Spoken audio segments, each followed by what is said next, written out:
All right, forget ChatGPT. That's old news. You're talking about ChatGPT. My mom knows ChatGPT. Today, we're playing a little game called Blow My Mind with AI. And me and Sam, we set each other a little challenge. I said, I'm going to bring some AI tools that I think are pretty cool. You do the same. Let's have a little show and tell. Let's get smarter together about cool things you can do with AI. I feel like I can rule the world. I know I could be what I want to. I put my all in it like no days off. On the road, let's travel. Never So the premise for the episode is, what are the AI tools that everybody should know about? That it feels like you're on the bleeding edge of something, or you're on to something that's going to be big in the future. And that's what I want to see today. Okay, so you've seen, everybody talks about agents. Oh, agents, love agents. Agents are all the rage. Is anybody using an agent? What are they using agents for? This is kind of, I got into a rage about agents, and I was like, let me see if I can get one useful agent working. And I tried a bunch of different tools, but I want to show you a fun one that this guy Garrett made. So Garrett is the founder of Pipe Dream, which is a very cool company. He's in Austin. You might know him, actually.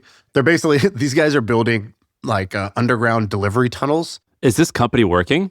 Yeah, it's a really hard company, but like they built this thing, like check this out, in Austin, they have this first thing called Goods, which is like an autonomous, it's kind of like DoorDash or Instacart, but it's like the fastest grocery pickup in the world. So you order it, and in 2 minutes, like there's a crate of things that have been picked that gets flumped to you, and you go pick it up from your local like Goods locker type of thing.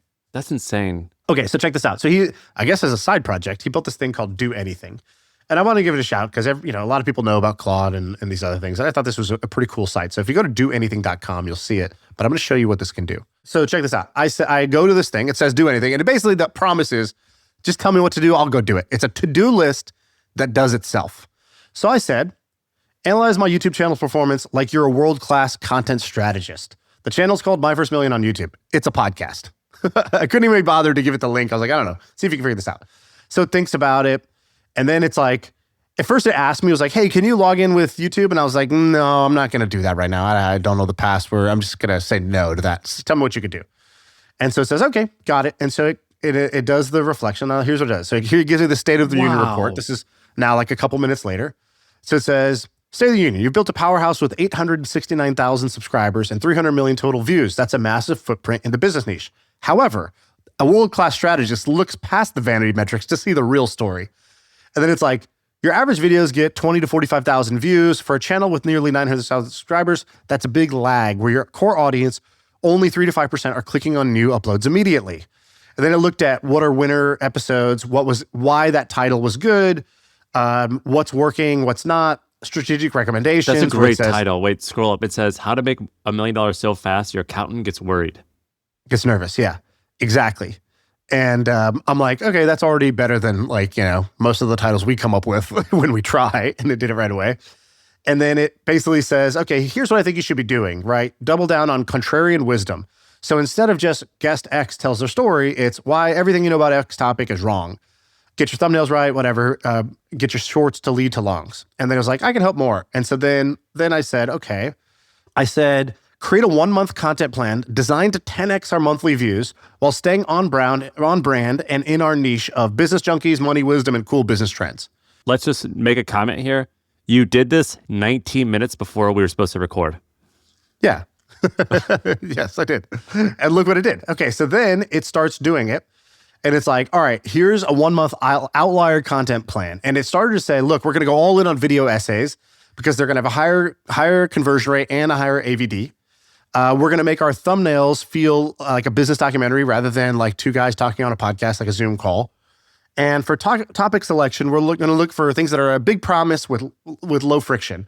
Unsexy businesses, money traps to avoid, a one-person $1 million portfolio, how to do it. And then it gave me this sheet that was like, here's your plan. So it's like, it starts giving me actual videos, how to build a one-person $1 million portfolio in 2026. And then it's like, brutal truth series. So why your 9-to-5 is actually your biggest financial risk. The 7 money traps that are keeping you poor. Future hype. The next NVIDIA. The death of SaaS. What's going to replace SaaS? Inside the brain of a billionaire. How X built $100 billion empire. 17 lessons from 1,000 episodes of My First Million. And then it basically starts to give you those. And then it's like, would you like me to script these out? Which one of these do you like? Would you like me to come up with thumbnail ideas? And you just keep saying, yeah, go ahead. Keep going. Yeah, have at it. Knock yourself out. And you just do that. Like, isn't that, I mean, I just feel like the idea of having background workers that are going to be constantly working for you. And by the way, this is getting better and better. So have you seen ChatGPT's Pulse feature? Yeah, I pay for it. It's expensive, but it's pretty great. But it's cool, right? It knows what you're already trying to do. And it's like, cool, every day I'll just proactively search for stuff and I'll write stuff to you about the things you care about. Like you don't have to prompt me. I'll just come up with prompts and I'll just serve it to you. And I just think like this is getting more and more that way where it's like automatically triggered by reading what's going on. So I'm downloading these other tools that basically will like read all my Slack messages. And then based off of what's being said, it'll just go try to do the work. So Furkan is working on a tool like this called Nebula. It's an app that you basically go in, you connect your Slack, your Gmail, whatever you want to connect, your Google Calendar. And it just knows, it's like, cool, if you give me your calendar, I know what meetings are coming up. I'll just create prep docs for you for every meeting that you have coming up. I haven't gotten this to work for me good enough yet because it's like, Furkan's one of my good friends and this is like an early prototype. So, fair warning, this is not like the most, functional thing yet. But like I'm playing with it because this one does it. This one has a even more interesting premise, which is basically you don't need to ask me what to do. I should be able to figure out what to do based on what's going on. And so, in their case, it's like, cool, if a bunch of people on your team uploaded new code to GitHub, I will automatically go read it, summarize the changes, and just tell you about it tomorrow morning. You don't need to tell me, go look at GitHub. I know I'm connected to GitHub. If something changed, I'm going to tell you about it. So is this worth trying now? Yeah. So for me, it's not that useful because I don't have a huge team on my like core team. So like, we don't have a daily stand-up. We don't push code to GitHub. Like, it's just like 3 of us and we mostly just talk to each other. Like I already saw the messages. But if you have, a 10-person, 20-person, 30-person team, this can be extremely useful, right? And you just set up different workflows of saying like, hey, keep checking my dashboards and giving me summaries and tell me when anything pops off, right? You could just tell it to do stuff like that in a chat interface and it figures out how to do it. That's the idea behind something like this. With everything is, this can do your job for you. Like I'm already using ChatGPT. Like sometimes if I get in an argument with one of my employees or like if I'm like, what they did angers me, but I need to be productive about it and reply in a way that solves the problem, I'll upload the email and be like, my instinct is to like write this angry thing, but like obviously I know that's not right. Can you like help me like write this email in a way that gets me what I want? Right. And so it's already like doing a lot of the talking anyway. Hey, quick break, because if you're liking this episode about AI tools, I have something else you might be into. A while back, our friend Greg came on the pod and did a show and tell of his own. He walked through 5 tools that you can use to build a business that doesn't require a bunch of employees or a lot of capital. And they're not the obvious AI tools that everyone's talking about. They're more of the underrated, under the radar tools that, the sort of power nerds like us and Greg try to find and try. So if you're looking for a list of AI tools that you can check out and kick around for your business, you can get it right now. It's in the description below, totally free. Hope you enjoy that. And now back to this episode. Are you using Whisperflow? Oh my God, dude. I barely type anymore. Do you use it on your cell phone? It's so good on the phone too. So Whisperflow is pretty amazing. It's an app that basically does just amazing text to speech. So that's actually the wrong way of saying it. That's kind of the nerdy way. What's the real way of saying it? Typing is a pretty slow thing to do. It actually requires a lot of energy, and you don't really realize it until you're able to just like stop doing it. So what Whisperflow is it's on your phone. So like if I go to our iMessage, there's a thing that just says start flow. So all I do is I just click this button. And so any app that I'm in, right? This is not like just in ChatGPT or just in Gemini. I could do this in Slack. I could do this on Facebook. I could do this on Instagram. I could write a caption. I could write an email. I can do this anywhere. I just hit start flow. I'll be like, and then now it's listening. So I say, hey, Sam, for today's episode, do you want to do the AI episode? Next line. I'm thinking that we could each show 2 or 3 different cool apps. I'm not sure if you've already prepped it, but I have 2 for sure that I can do. Let me know what you're thinking. Boom. And now it's got that captured perfectly. And what's cool about this is because this is all they specialize in, they start to notice like, oh, I like to break up lines. Like I kind of I go back and I remove periods. I think they look too formal in text message. I think it makes you come across like an asshole. I will separate lines out by pushing enter. I don't like big blocks of paragraph text. So it learns as I do that once, twice. Then the next time, it's just going to do it automatically. It's going to format it automatically to look more like me. Mine will add bullet points. So I'll be like, hey, I've been thinking about, I've been thinking about these 3 things. The first thing is this, the second thing is this other thing, and the third thing was this thing. Also, I was thinking, actually, I didn't mean to say that. Also, I was that. Yeah. And so it does 1, 2, 3. And then, when I said, actually, I didn't mean that. I meant the fourth thing, like it actually adds a fourth and it doesn't say what I said previously. And so this can be pretty powerful. Like I will go for a walk. I'll go walk my dog, pop an AirPod in, and I can just come up with whether it's an email or a blog post or something I'm trying to write, a book chapter, whatever it is, and I'll just ramble.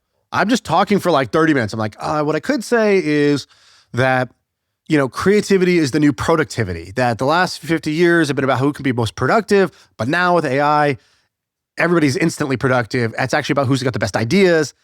So creativity is the new productivity. I think that's a good point. So I'll just talk like that, just rambling. And then at the end, I'll just give that to, ChatGPT or a different service. And I'll be like, hey, can you remove the rambly parts and like structure this and organize this well for me? Make this into an actual book chapter. And it'll like give me something that's 85, 90% there. And I didn't have to even have my phone out, didn't have to look down at my screen. I'm out in nature, just walking around. Like it's a very different way of working that, my dad, if he saw it, he'd be like, this is not work. What are you talking? What are you doing? I don't even understand what's happening right now. I think that's the difference between the winners and the losers. Basically, the people are going to use it and they're going to 10 or 100x their output. And the losers are going to be, this is too new. This is too fast. We should keep it old school. Yeah, exactly. I wrote this blog post 6 months ago, a year ago, something like this. And I basically called it the K-shaped economy, which is like, people are saying, AI is going to take your job. And of course it will if you don't use it. It's like, computers, take jobs too. And I basically said like the K-shaped economy is that it's not that your whole job goes away, but a job is basically a bundle of tasks. Okay. So like, even if you work at a grocery store, your job is a bundle of tasks. Maybe you're restocking shelves. Maybe you're at the checkout thing. Maybe you're bagging. Maybe you're pushing carts, whatever you're doing, right? It's a bundle of tasks. And so first you have to think about what is the bundle of tasks that's in my job? And then you have to say, how many of those can I get AI to do instead of me or to make me way better at doing than I'm currently doing it? And so I said, basically 80% of those tasks will basically be replaced by AI. And then 20% of those tasks will become enhanced by AI. So things that you'll be able to do much better. And so, if you just take any of the things that we talked about just now, right? Like let's take the YouTube content strategist, right? That's a job. Well, now if I can just say, hey, you should set up a little machine that is constantly scanning YouTube to find what other adjacent channels are doing, what's working, what are outlier videos, breaking those down into like, and then have a second thing that analyzes those and says, okay, that was an outlier. Why do I think that worked so well? Then it takes that and it references it against the My First Million like brand corpus and says, what should you guys be doing? Like, how could you take this outlier video and make it your own? And like using that to then pitch us, kind of like, this is crazy. Here's what I think you guys should be doing. Now, all of a sudden you're 10 times better at your job. Even better would be like, so Google keeps releasing these like really powerful things, but they suck at marketing them. And so if you just kind of poke around what Google's got, they actually kind of have better tools for a lot of things. So there's this thing called Notebook LM. And if you just go to like the homepage of it, so let me just go to the homepage real quick. It's like, you just create a notebook. So if you say, all right, I want you to make something for me or teach me something, it's like a great way to learn about anything. So what I did was you can drop in any podcast. So Dwarkesh does great AI podcasts. So Dwarkesh has a great podcast. Karpathy came on. Karpathy was the former head of AI at Tesla, and he's like one of the self-driving gurus and probably one of the best thinkers about AI in the world. So it's an hour and a half. I can either listen to it or I can first just get a quick summary of it. So I just drop in the link to it, and here's what it made. So I dropped in the link, and then I said, turn this into a slide deck, and it created this. So it creates this thing called Summoning Ghosts, the Decade of AI Agents. And it created this slide deck, this entire presentation that just was auto-generated from me giving it one YouTube link to the podcast. So it says, it's not the year of agents, it's the decade of agents. Here's a quote from him. He says, I have 15 years of experience with people making predictions. If I just average it out, it feels like a decade for me. And then he's like talking about like animals versus AI. So did those can you go back? Let me see exactly how you did it. So all of these images are from It Made It? It made it. He didn't show anything. It just looks at the transcript and it turns it into a PowerPoint presentation. Right? God. So this is amazing. Oh my right? God. So, This is, what's this called on Google? this is Notebook Google LM. Notebook? I know, but I use that. What's this feature called? This is Notebook LM. I just dropped in. I just click, see here on the right, I click slide deck. So all I did was I just gave it the link, right? I gave it this YouTube link. See this YouTube video right here? I just dropped in the link. I didn't watch the video. And then I said, make me a slide deck about it. It took like 10 minutes and then it made it. So like, okay, that's cool. Then you think about what comes next. So I saw this guy, Fabian, Were all those graphics legible? Like, did it all make sense? Because there was they're not they're all legible as in they're not just gibberish, but like this wouldn't be like, I'm sure there's some things in here that are a little bit off or a little bit dumb. But some of them were really intricate. Overly complicated. Like, I don't know what this is. Like this chart looks like kind of crazy. So I'm not sure how useful this is, but like I saw somebody do this with Ray Dalio. Ray Dalio gave a talk somewhere and he turned it into this. And I was like, oh, wow, this is so much better than going and listening to Ray Dalio talk for an hour. Like I can get this. And now I might actually be interested in listening to the full talk, but this gave me the gist of it. Okay. So then check this out. So man, staying on top of all this stuff is really hard. So now this guy built a tool that basically makes presentations look sick. So the thing I gave you before was cool because it made the presentation, but it looked kind of like, I don't know, some of the graphs were a little academic, janky. a little whatever. So check out this guy's thing. So he's like, do all of my presentation decks like this. Okay, watch this animation. So he's he gave it his slides, and he was like, or he gave it like an initial slide, and then the outline of what he wanted to talk about. Watch what it makes. Watch this animation. Exactly in the style. So when you just scroll, but check out what happens if I start playing my presentation.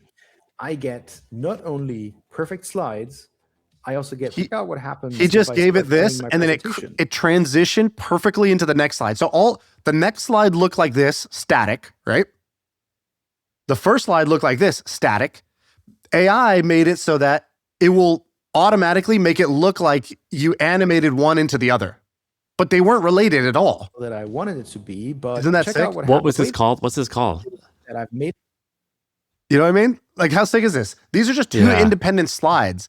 Remember how Prezi broke everyone's mind because it would like whoosh over from like one slide to the next? This was like Prezi, but the AI thing for me. I was like, oh, that's amazing. I want my shit to look like that. It's glyph slides.pages. Yeah, so it's this guy, Fabian, posted this, and his app is called Glyph, glyph.app. I haven't actually tried to use it to make one of these, but I thought that the demo was unbelievable. It's kind of like, in any animation, you have a start point and an end point, and then usually you have to create every step in between, like the 30 steps in between the keyframes, right? Where it starts and where it's supposed to end. And with AI, you just show it the start and the end, and it just automatically will animate it to make it look like A transformed into B. How cool was that? And by the way, he didn't even make that. He just used this off-the-shelf thing called Kling that does like video transitions. And he's like, oh, what if I just plug video transitions into a slide deck? Will that work? And then boom, it worked. Today's episode is brought to you by HubSpot. Did you know that most businesses only use 20% of their data? That's like reading a book, but then tearing out 4/5 of the pages. Point is, you miss a lot. And unless you're using HubSpot, the customer platform that gives you access to the data you need to grow your business, the insights that are trapped in emails, call logs, transcripts, all that unstructured data makes all the difference. Because when you know more, you grow more. And so if you want to read the whole book instead of just reading part of it, visit HubSpot.com. Okay, so here I'm showing off stuff that I made with AI. So I was using Claude Code all week, or Claude Cowork. I don't even know the difference, to be honest. I think Claude Code is one thing, and Cowork is an easier way to use Claude Code. Is that right? Yeah, code is like you're going to create a program. Cowork it's like a junior worker that you could be like, hey, can you analyze this data? Hey, can you create this plan? Hey, can you make a presentation out of this? You hand off work in Cowork. Okay, so I made a thing. So look, here's the problem. I read a ton of business biographies. You want to read a ton of business biographies. I don't know if you actually do, but you say you want. Someone in the comments on YouTube said Shaan's misogyny this year is to finish a book, which was pretty fun. It's going to be a tough one.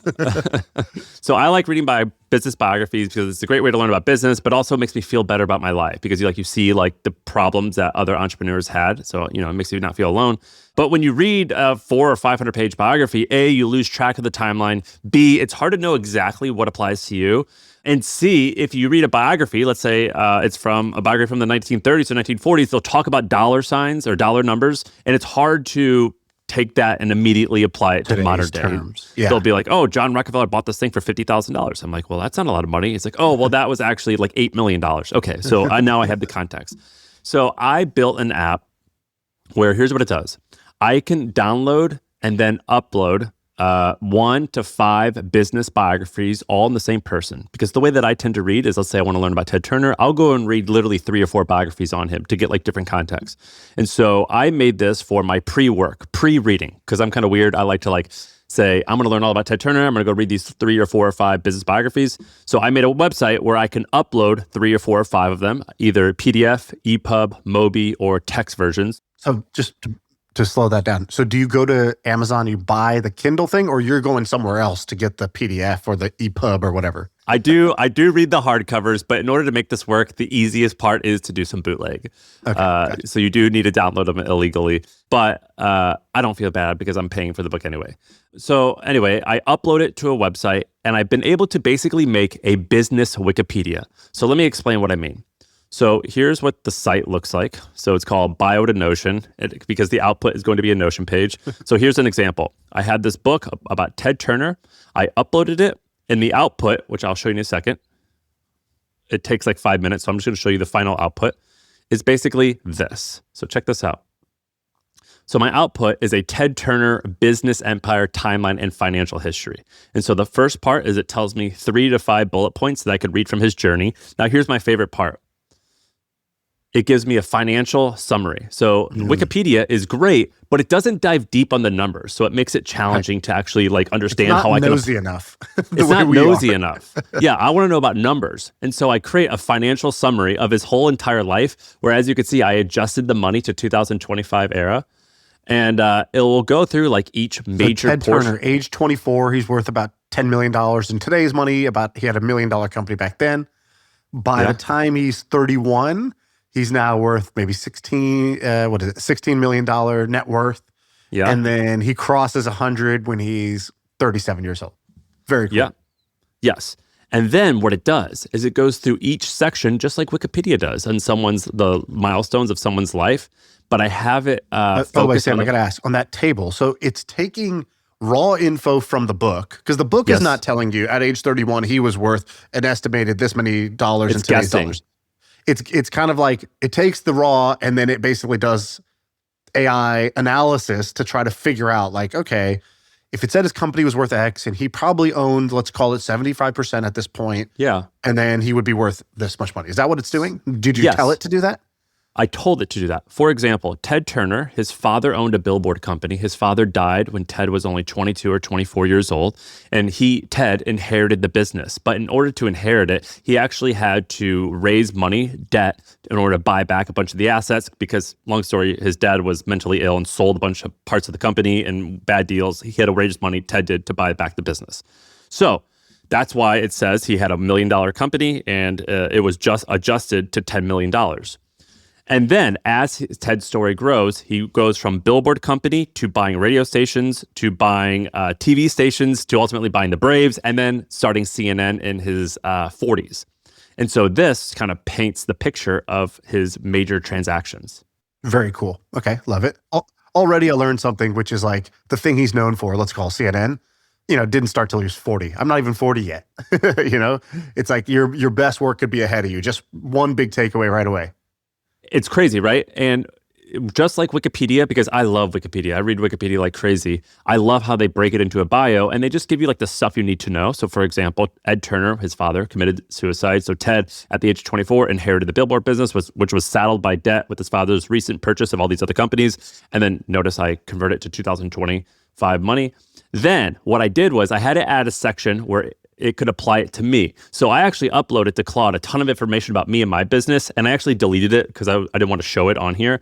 But where it says Founders Playbook, it's a section where it can apply that portion of his life to my life, so I can learn from certain tips. Because when you read a biography, sometimes you skip over the interesting learning, because if it's a biography, it's often just facts, not what he did was really rare, and you got to pay attention to this particular point. And so I did that with each section of his life. And then what I tried to do, like, look, Founders Playbook, what you can learn. So when he created CNN, don't compete in a category, create a new one.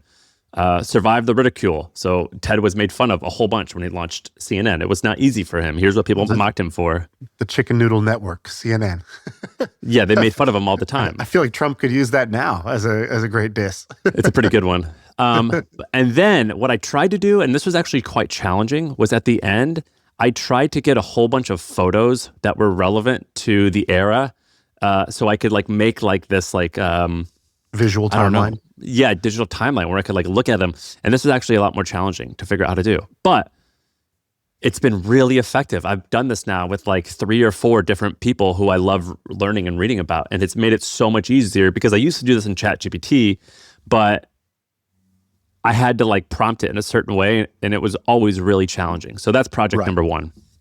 And this is now publishable. You can have this on. You could create your own little Samopedia online, right, where you're studying great business, the business biographies, basically. It's pretty awesome, man, because I think when people read, I don't know about you, when I read a book, I always read the Wikipedia of the person or the summary of the book, which definitely gives it away, the story, but it makes it so much easier to know what to look forward to. And if I know that he's been divorced a bunch of times, I start reading about his first marriage, and I'm like, I know this is going to end, and I could see the cracks already. I could see why. Yeah, totally. It's very helpful to have the blueprint of what the overall scaffolding of the story is. So then when you're reading, you're putting things in buckets, basically, and you know what else is to come, versus you go in blind. And then you're sort of then it's sort of just did they hook me right away? Or you might bounce before you get to any of the good stuff, right? And what I love doing about David Senra has a podcast called Founders, and he's really good, where he's like, check this out. Check this part of the biography. It talks about hiring, and here's what he says. And then David will say, I've read all these biographies. I've noticed that's a trend amongst a lot of the people, as they say things like that. And that's challenging to those insights are actually hard. And so I put those insights into this project. That's great. Okay, I really like that. You could actually even make this even more powerful. So right now you're doing the step where you're saying, I want to do Ted Turner, and I got to go find the biographies. I got to go get the EPUB, and then I got to go download it and then do this. You can actually just have an agent do that. You could tell an agent, hey, every week, every Monday, I want you to deliver this to me. So think through who you think I might like, find the right biographies, go get the PDFs for them, put them into this tool, deliver this, and then I want you to send me an email or turn it into a podcast, read it out into a podcast that I'm subscribing to my own personal podcast. I did not know how to do that, but that's a great idea. And then the really cool part, I didn't want to show this here, but my ChatGPT, which I use as my business coach, has all this context on my strengths and weaknesses and the shit I complain about. And the section where it says Founders Playbook, it's crazy tailored towards what I'm experiencing on a day-to-day basis. And that was really magical. One thing I like about biographies or about reading in general is I have this theory that everybody today is anxious and upset about things that our ancestors would just laugh at. None of us grown up in a war-torn state, or in the Great Depression or anything like that. It's you haven't faced real adversity, so you magnify small problems and make them bigger. And so my little quote on this is, we don't need therapy, we need history. And if you actually were a student of history, you would need less therapy. and so I think it's cool what you're doing, because in a way, it's actually founder therapy for you. There's this crazy story where Ted is in his 40s, and at this point, he's worth hundreds of millions of dollars because of a bunch of stuff that he's done. And he starts CNN, and he invests almost all of his money into it, and no one would watch it. And so he does just ridiculous stuff. For example, late night, they allow one of their newscasters to be a dog, and they interview the dog. And another time, it's actually Ted being interviewed, but he puts a bag over his head, so you don't know who he is. And he plays this secret character. And what's interesting is like guys like you or me, or some people who have some amount of success, you think, I can't stoop that low, or I can't do this stuff. And then I read this stuff. I'm like, look what this guy did, who's like this, like supposed to be already this successful, prominent person. Like there was another time where he had to get stitches on his forehead because when he first bought the Braves, no one would go. And he did this 7th inning stretch game where it was who could push the ball to first base the fastest with their nose. And he was like, screw it, I'll do it. He's like a drunk uncle. And I just think if he's willing to literally get on his hands and knees, like there's nothing beneath me. Yeah, that's great. And by the way, you could even feed something like that back into your system. So you could say, the things that I remembered and I took away was this for this reason. Remember this about me. I like these types of anecdotes for these types of reasons. So surface those in the future, right? Like create a README file of the things that Sam really resonates with, and always check against that the next time you do another biography, right? So the system gets smarter every time. I have to figure out how to set it up so it can email me. But I did all this on Claude, I guess, co-work, and it took 45 minutes. It was pretty awesome. All right, let me show you something. Okay, so I have two big themes that I think are the themes of the year for AI. One of them is mass personalization. So everything personal for you. So what do I mean by this? In the last 10, 15 years, I would say that if you just teleported from 15 years ago to today, so you're like 2010, maybe even a little earlier, maybe 20 years ago to today. So you're in 2006, snap my fingers, you're now in 2026. What are the things that stand out to you? And I think one thing that would definitely stand out is, wow, not only is everybody on their phone, which is already like tiny computer, but like what are they looking at on their phone? And I would say one of the biggest inventions was the news feed. And if you think 20 years ago, we had all content was kind of like needed to have mass appeal. So you'd have the newspaper that gets printed and gets delivered to everybody. So it's kind of got to be a little something for everybody. And now with the TikTok algorithm and the Instagram algorithm and the Facebook algorithm and all that, it's not a little something for everybody. It's a hell of a lot just for you. Yeah. Like I still remember coming home from school and like we would all watch TRL. Do you remember TRL? Totally. Yeah. Like, and if you look at some of the numbers of famous TV shows, it's like the last episode of Friends had 55 million viewers. Like more people will view that than will view anything now, right? Some people foolishly, like they're kind of nostalgic for this. And so they're like, I'm going to create something that has that, or I want to get back to that. It's like, no, we just didn't have better options. People have voted with their eyes. They don't want that. They want to look at something that's hyper relevant to them. My wife and me, we have very, very different tastes. Like I want to see, the highlight from, today's NBA games, and she couldn't care less about that. She wants to see oddly satisfying people doing crochet on Instagram because it helps her de-stress after a day of kids or whatever, right? Like we have totally different content tastes, and the algorithms now give us that. So this idea of mass personalization, something that would never have been possible, it became possible. Why? Because first, everybody started creating, right? So instead of a journalist, you'd had bloggers. Instead of bloggers, you had tweets. And then, instead of just tweets that are just text, you have some guys who just do just images, some people who do just videos, some people do just text. So everybody became a creator. Supply went up, 10 million X. And then on the other side, the algorithm was able to editorially curate for you based on your signals automatically. So there was no human editor who had to choose what goes on the front page for you. Okay, that's what news feeds did. So I think that's what's going to happen now for software. So I think it's all personal software. So you just showed a piece of personal software, something that you really want to exist that I didn't really need to exist. Today, all software gets built just like the newspaper industry. Centrally, some really talented people make it, and they got to make something that's going to appeal a little bit to everybody. But now, what you just did, you showed that you could make highly personalized software, not just Sam who likes business biographies, but Sam who likes business biographies and is going through these challenges in life right now. And so tell him what he needs right now. That's what that piece of software does. Okay, so I think that's what's happening overall here.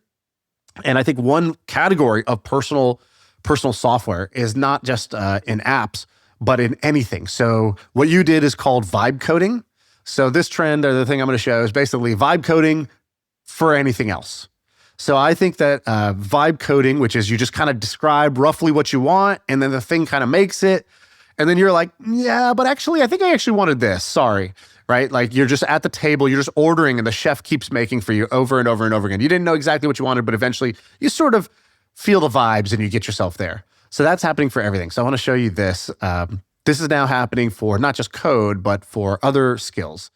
All right. So I saw this on Twitter and this guy basically was like, hey, if you ever wanted to be able to make music, but you don't know how to use Ableton and Fruit Loops or whatever, like all these tools, you don't know what a MIDI is, you don't know, you're not like super musically talented, watch this. Just kind of describe what you want. And so I thought let's make one together here. This is totally from scratch. So maybe this will be a bust, maybe it'll be cool. So basically you just describe what type, this is not a song, this is like a beat in this case. And so it's like, how would I do this? So for example, I coach this high school basketball team. And we have like warm-ups before the game. We want it to be a hype situation. So I was like, oh, what if we created, so I was thinking like right now I could type in hype basketball intro music for a high school team, high energy build up, make the crowd go wild. I don't know what's going to happen. Right? I'm not even talking in music terms. I didn't say a key. I didn't say beats per minute. I didn't say what instruments to use. I went straight to the end, as our buddy Elon says. And I just said, this is what I want. Make the crowd go wild with this. And so now you can see that this thing is thinking. And so you'll see it's saying, all right, I'm coming up with like some drums. I'm going to create a track for this. And you can see it's created like stadium brass, 808 bass, drum kit. So if you look here on the side, it's like, here's the drum build up. Here's the 808 bass. So let me just play this.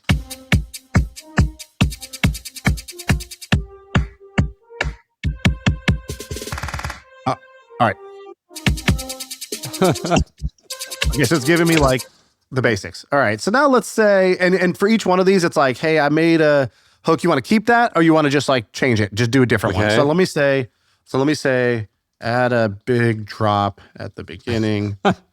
I want it to be, I don't even know how to describe this. So let me just say like lower in tone, more masculine. Let's just see what it thinks about that. And so now I'm going to send this. Have you seen that famous clip of Justin Bieber where he's humming to an orchestra and they're trying to follow along? It's like the retard version of that. Go and look this up on YouTube. But it's like Justin Bieber, who I guess, I don't know if he knows how to play an instrument or not, but he's humming to an orchestra, I guess, or it's like a 12 or 15 piece set. And he's like humming what he wants and they eventually get it. This is sort of like that. Keyword sorta is doing some heavy lifting in that sentence. It's cool that you're able to like do this. So I told it this thing. Now it's like, all right, let me think. Let me try to do this. While this does that, I'm going to show you the one I made last night. So let me just, so I made one for the podcast. So I was like, I tried to create a podcast intro song as my first thing. So check this out. So I went back and forth a bunch, but let me just play this. Okay. All right. I'm intrigued. All right, so that was like a little intro loop you could do, and then you could put vocals on top of something like that, right? You can go and add vocals with a different tool, or they'll add vocals eventually to this. And it gives it, is it called a MIDI? So you can like, it's like you can change the. Yeah, so all of this is super exportable. So let's say you're a DJ, right? Let's say you actually do have skill. You can export any of these individual pieces or the whole thing and alter it however you see fit. So like the important thing here is basically skill and taste. To do something, you always needed both. You need skill and you need taste. The skill is like the actual like knowledge of how to use the tools, musical knowledge, like technical knowledge, things like that. Taste is what do I think is cool? What do I think is interesting? What do I like? And now with AI, those got decoupled. You don't need the skill, you just need the taste. If you have both, obviously you're going to make better things, but like you could still be in the game if you just do this. So let's just see what it did real quick. This is what I told it to make it more masculine. That's pretty funny. So like imagine the lights go out. Now this is on volume 100 and our team is running out of the tunnel. The lights are flashing and that's our little like intro sound when we come out.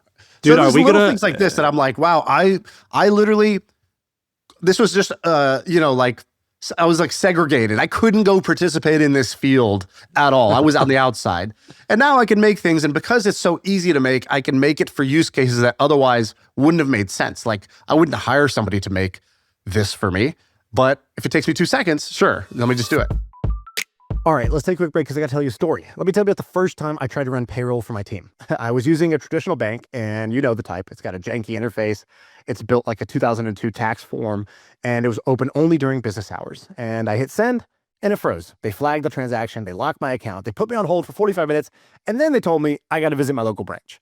And that was the day I started looking for a new banking solution. After asking a few founders what they were using, I found out about Mercury. And so now my payroll is 2 clicks. I can wire money, I can pay invoices, I can reimburse the team, all from one clean dashboard. That's why I use it for all of my companies. And so do 200,000 other startup founders. And so if you're looking to level up your banking, head to mercury.com and apply in minutes. Mercury is a financial technology company, not a bank. Banking services are provided through Choice Financial Group, call them NA, and Evolve Bank and Trust, members FDIC. Are guys like Rick Rubin who like can't play music but are these creative geniuses? Are they like, I'm so happy this stuff doesn't exist when I was trying to convince everyone I was a guru? Because now, otherwise I'd actually have to go and like make music. I think he's actually pretty big into this. And he's like, yeah, I told y'all taste is what matters, right? This has been his thing from the beginning. There's actually a very, very popular, I don't know, have you listened to any AI music? Yeah. Well, I listened to where there's a cool John Lennon song that wasn't finished when he died, and they had him sing it. That's cool. Yeah, there's like there's a YouTube channel like Impossible Rap Songs or something, and it's basically like collabs with, it'll be like Tupac and then like a rapper today, right? Like Tupac's dead, but there's a rapper today, and they'll collab on a song. It's basically awesome. Like music that couldn't exist, but we make it exist. There's like first AI musicians that have gotten record deals just recently happened.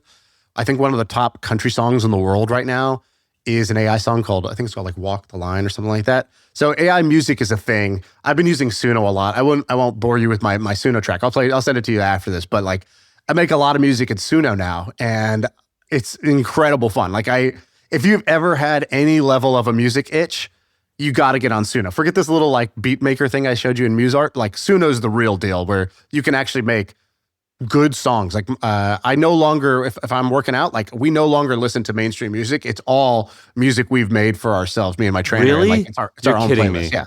No, that's like an hour-long playlist every day.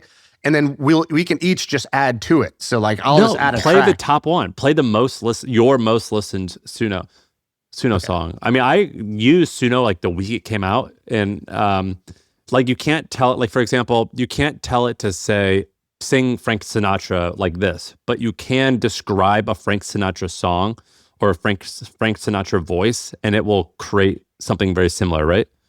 All right, I'm going to give you some choices. Do you want to listen to something that kind of makes you feel like you're on drugs and maybe you're in that one show? What's that show called? Like Euphoria. All right, do you want the Euphoria song? Do you want the indie singer-songwriter song? Or do you want like a fun kind of rap song? Which one do you want? I have to go with Euphoria. Okay. All right. This is the Euphoria track. It's called Deshaun James. Close your eyes. You're in the club. Here we go. Maybe we could hit the town, light it up all night, find a rooftop bar where the city feels. This is awesome. All right. Now, my sister is moving to Spain, so you could just make songs for friends about like whatever's going on, like birthday party or whatever the situation is. So I set up this song called America's Finished. I'ma leave America. Swimming pool in Spain, 5G internet. You can call my cellular. It's just a great awesome. All right, let me show you something. Can I show you something? Go. All right. So, Shaan, let me ask you a question. What is the reason why you don't shop online more? I don't know what's going to look good on me. Okay. Well, I'm half solving for that. So Okay. I love buying stuff online. The problem is that your boy's got big old thighs, and finding clothes that fit is quite challenging. Now, I don't know, did you know this, that a lot of people don't know this, but I actually don't know like how common this is, but did you know like when you go and buy clothes that there's this thing called the size guide and you could see the measurement of the garment or of the clothing? Yeah, well, yeah, every site has this, but the problem is they're like, oh, is your clavicle 4 inches? I'm like, I don't know. Like, what? Yeah. How do I know these measurements? This is not helpful to me. So here's what I did. I found I went to a bunch of websites and I found the most common measurements that they ask God. you. This is incredible. I created this photo where I actually just measured all parts of my body that are common. So like thigh, knee, calf, and then like my sleeve length, whatever. And for a long time, if I was going to buy clothing from like a high-end store, I would actually send this to them occasionally. I would say, just send me the right stuff. You sent them this Yes. to a high-end store? Yes, and it was incredibly effective. What did they say? They're like, I suggest that you buy We've this given size. this to security. You will not be allowed in the store. Yeah, they're like, you are now on a list. I'm telling you, it's weird, but it's been very effective. Very strange, but it's been effective. Now, here's what I did. I used Claude Code. First of all, no way you measured all these things yourself. You had a friend or Sarah who measured these for you. You can't physically measure all these things with one hand like this. No, I had to have my wife just sit there and do it. And it was a pain in the butt. And so for a long time, I would keep this like in my Google Drive and I would use it as reference when I would go and buy certain clothing. But the problem is that it was just kind of cumbersome. It was kind of a pain in the butt. And so what I did was I made an app using Claude Code where I would enter in all of those measurements. Then I would have to add 2 more things. The first thing is I would add a link to the product. So for example, let's say I want to get a dress shirt. Let's say I got to go somewhere and I got to wear a tie and I want to wear, I got to get a dress shirt. Right. Now, I'm not sure if I'm a large or an extra large because I'm right in between sizes, but it has a size chart.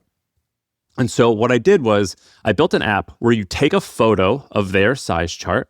Then you get the link of the product so they know it's for this style of shirt, which should fit a very particular way.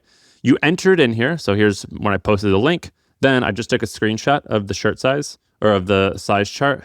And it tells me, based off of these measurements, you should get a 16.5 inch shirt. And here's my reasoning.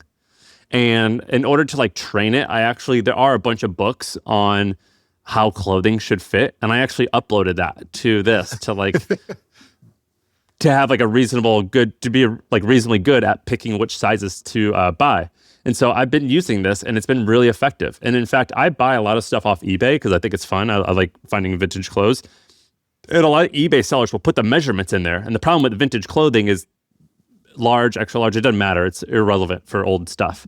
And so you have to go by the measurements. Or if you buy European stuff, large, extra large, it doesn't really work because if you buy Japanese stuff, which I do, they're different sizes. So I actually wear a 3X in Japanese stuff. And so you have to follow this size guide.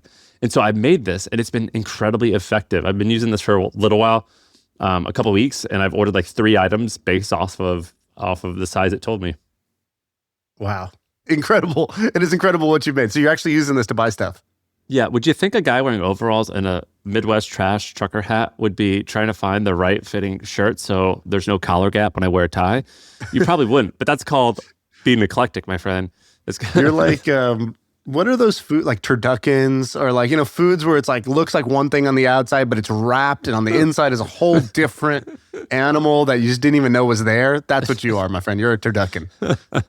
It's pretty awesome. I think if you are a clothing nerd, you guys will understand what I'm talking about. Or if you're in between different sizes, it is kind of a pain in the butt to figure out. So are you going to publish these or you're just I'm just going to use these myself? I don't need to make this available. Dude, the Anthropic, the API stuff, it's really expensive. I used $40 this weekend just on me using it.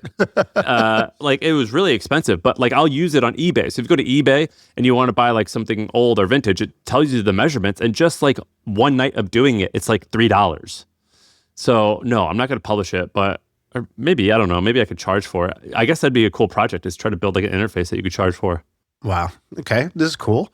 All right, my turn. I have a more serious business use case one, but this will kind of blow your mind for actual being in business.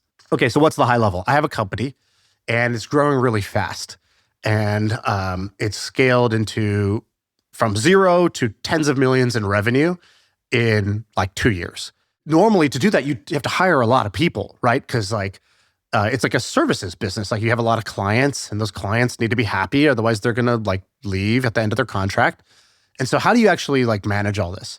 And so our team built this tool internally that does the following. It basically reads into all your stuff. So it's like, cool, I got connection to HubSpot. I have connection to your Fathom video recordings from all your sales calls. I have access into Slack. I have access into your accounting software, so I know when bills get paid. I know I can read anything on the inside. Okay, that's the first thing it does. Now check this out.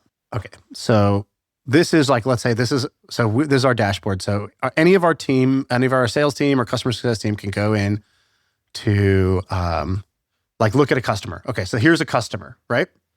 And so you just see like, okay, what's the overall, it auto-generates all of these things. Nobody had to manually enter anything. So it says, here's the status they're at, here's when they started, here's who's working on it, here's the link to their project plan, all that stuff. It automatically goes and grabs all that.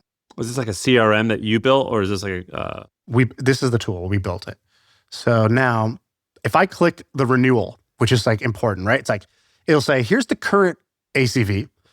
Here's the target ACV. Here's our, based on all the conversations we've had, like it goes and it reads the last status update, the last client call we had. It analyzes the sentiment and it says, based on the sentiment, the client's really happy. We have high confidence that they're likely to renew. And then here's where we think here's the adjusted NRR that we think it'll have. It'll be a 7% expansion based off of what we see right now. All right. So that's the first thing you see, which is sick. Then there's like an agent in here that we created. So you could just talk to the contract. You could just talk to the deal, to the customer record. And you could be like, hey, tell me about what are the top 3 expansion opportunities that we should be pitching them? Like, what other services do we have that they might be interested in based on what you know about them? And it'll look at public info. It'll look at the call transcripts. It'll look at whatever to try to figure that out. It'll look at our internal database of services we offer and cross-check all of them. And it's like, we think it could offer X, Y, Z. And then it's like, cool, can you make a to-do list or make a to-do action, a task for me? It'll update automatically in like our task manager of who's going to follow up about these expansion opportunities and when. And then it goes and it creates the task. And now that's a task that's sitting there. And anybody else in the company, if they want to go look at this customer, they can see this conversation and they can actually like benefit from it. So they can go, if they go and look at the customer record, they'll see that somebody's already brainstormed expansion opportunities and there's a to-do already created from this. Somebody's already on that. Has your customer employees found that to be productive, or is it buggy? Like, does it works good enough that it adds a lot of value? Yeah, this is like our command center for the business. There's one guy built this whole thing in 3 months. There's so much information and so much stuff happening. It's so fast. I'm very thankful I'm not 22 right now. I'm very thankful I'm in the position where I'm in now to be able to use this stuff. But it would be easier. If you were 22, it'd be easier than ever to be successful. The competition's way harder. But the opportunities, it's kind of like musical chairs. If you're playing musical chairs and suddenly 5 new players get added to the game, they double the number of players in the game, yeah, it gets way harder. But if you 50x the number of chairs and you add 50 people, it doesn't matter. There's still so many chairs to go sit in. That's the AI. AI is like every single product in every single category, plus a whole slew of new categories just came up for grabs because AI changes what can be done. And so the opportunity set is so much bigger that, yeah, there's more competition, but it doesn't matter because you would rather have, you'd rather have this huge multiplier on the number of possible ways to win and how easy it is to build than less people. And every company just needs one of these AI guys. You need many of them in the company. As many as you can have, yeah. I talked to a guy yesterday who has a company that's $1 billion company. And I was like, are you interested? Like, what are you doing with AI? Because I know he's smart. And I'm like, he's going to be doing something. And he goes, yeah, I'm constantly messing with Claude Code and figuring out what I can do. He basically just appointed a AI general manager. So he's like, yeah, I actually just hired not a human. He's like, I just created AI that can be like a manager for these projects. And I'm trying to see how good I can make that. He told me that just in improving customer support with AI and building, making the developers more productive and getting rid of his junior programmers who are not very good, not good at using AI. Just with those 3 changes, he's like, we doubled our profit margin. They're already $1 billion company. So imagine doubling your profit margin off of something like that. It's so insane. Here, by the way, here's my last perspective that I think is helpful because I feel like this somehow you were excited and then you ended stressed out. So here's my last perspective that I think is helpful. I think if you put on yourself that you need to become, a top 1%, 5%, or even 10% kind of AI builder user, that's the wrong frame. All you need to do is say, all right, I'm already top 10% in business, in content, right? You've already done all that in your life. And now if you just get to like 50 percentile in AI, which is not that hard to do, it multiplies against all your other skills. So the wrong game to play is, let me go try to beat all the AI geniuses who are spending all day doing this stuff and are more technically oriented than me. That's the wrong game to play. The right game to play is, I already know a lot of stuff. Imagine if I just got, for other people who have my skill stack or my domain knowledge about this industry I'm in, that I've been in for 10 years or 20 years, how do I just use just a little bit of AI, right? How do I just get like just good enough, just dangerous enough where it multiplies against what I've already got? Because if you just compare yourself to the people who are technically brilliant or just on this 24/7, or they're 22 years old and their brain still is like super plastic and they can just learn anything super fast, like I think you will feel behind, but it's not really accurate. It's not really the way to think about things. All right. What do you think? You have fun? That was fun. I think we should do this more often. I think we should use this as the forcing function to play with different AI tools and see what we come up with. I'm down. It was great. It's just crazy how there's levels. So, buying the right size overalls to like, adding 10 points to your $1 billion margin. To each their own. Let us know in the comments on Spotify, YouTube. We read all the comments. Let us know if you want us to do more of these style of episodes, or if you have a tweak that you think would make these more fun or more interesting for you. We tried to not bring on like an AI expert because sometimes actually the blind leading the blind can help because we don't know too much, right? We could both be kind of dummies figuring this out together. And I suspect that that's actually a more fun and better way to learn about this stuff than somebody who knows everything comes on and just spouts a bunch of jargon at you that you don't really understand and you just feel stupid. But maybe we're wrong. Maybe we'll mix in some experts as we go. All right. That's it. That's the pod. I feel like I can rule the world. I know I could be what I want to. I put my all in it like no days off. On the road, let's travel, never looking back. All right, my friends, I have a new podcast for you guys to check out. It's called Content is Profit, and it's hosted by Luis and Fonzie Cameo. After years of building content teams and frameworks for companies like Red Bull and Orange Theory Fitness, Luis and Fonzie are on a mission to bridge the gap between content and revenue. In each episode, you're going to hear from top entrepreneurs and creators, and you're going to hear them share their secrets and strategies to turn their content into profit. So you can check out Content is Profit wherever you get your podcasts.